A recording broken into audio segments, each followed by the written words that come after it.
What's up guys, Yugioh here. It's like twilight, so I decided to do a video in my car for once. Absolutely no reason not to. But today on Car Talk, I wanted to talk to you guys about the 7th rank up card, or rank up magic, the 7th one, or something like that, and how good the particular card actually is. Now, in my previous video when we first got the card announced, I thought about it after the video. You can't use the effect when you draw in your first 5 cards, which absolutely sucks. But the fact is, when you do draw it, you get a free monster on the board. Then you can special summon the appropriate chaos number on top of it. The way the card is worded, it makes me believe that you can not have to bring out the chaos number, because it says therefore you can, or then after you can, or something along those lines. So because of the wording on the you can, I believe you don't have to special summon the chaos number.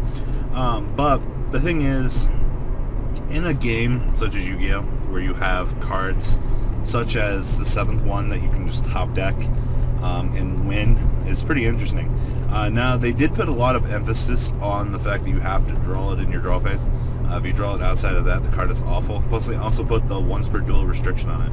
I'm going to test around with it as a 1-of copy, just to see what kind of results we can get. I'm going to especially mess around with it on Tag Duel on DevPro for kicks, just to see, you know, what we can get from it.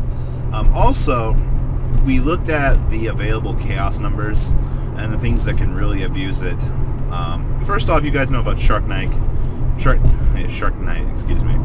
You guys know about how good Shark Knight is in his chaos number form. The ability for him to come back, you know, suck up stuff. He's a very good card. And Shark Knight is probably one of the picks that a lot of people are going to choose.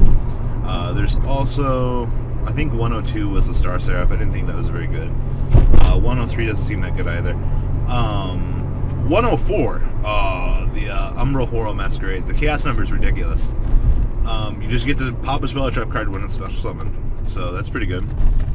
Then, to top things off, you also, when your opponent activates an XYZ material, detach material from this card, negate the monster's effect and destroy it, burn a card from your opponent's hand, and have their life points. That is ridiculous.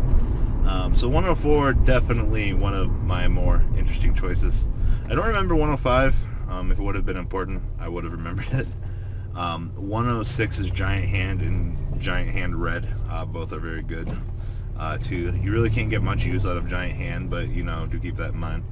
And then the Tachyon Dragon, 107, and his chaos number. If you want a monster that can attack your opponent's monsters 3 times, Tachyon Dragon, or chaos number Tachyon Dragon, is your boy for that job. So do keep in mind that Tachyon Dragon's cast number is pretty good, 4,500 base power, but it's definitely between Umbral Horror, Shark, which is 101, and 107 for potential choices. But I definitely think that I would go with 104 just for the burn damage, even though I'm already going to have 101 in my extra deck because, you know, rank 4 all day. I might as well put in 1 copy of the chaos number just in case, just depending on the situation. But outside of that, I think it's a very interesting card. If you guys are going to Nationals this year, I really want to play the card as a 1-of in my deck, just to stand up and yell Yu-Gi-Oh when I rip it, when I'm about to lose, just to be like, oh yeah, you know you like that, or something ridiculous like that. It's just one of those more ridiculous things. So outside of that, Rank Up Magic, the 7th one, it's an amazing top deck, much like Brain Control, Monster Reborn. You know, these things were at their prime. They allow you to steal games, games that shouldn't have been stolen. Maybe not in the degree in which those cards did, because they had the ability to be played at any time. But this card definitely merits a good look at for people to want to consider playing it. So guys, leave a comment down below. Tell me what you guys think about the 7th one.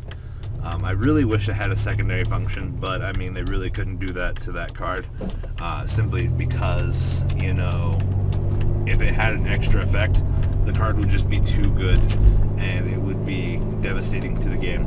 But, you know, free card effects are always good, and free discard fodder is always good. I also don't know if I would play more than 1 copy in any deck. Do keep that in mind when you guys start testing it out, because multiple copies can be dead. If you open with it, you're down one card, but you know, for the fun factor that the card is supposed to give to the game, we'll have to wait and see. We'll also have to wait and see how they give us Giant Hand Red and the rest of the XYZ family in the States. So hey guys, looking forward to hearing your opinion. MCool40 out.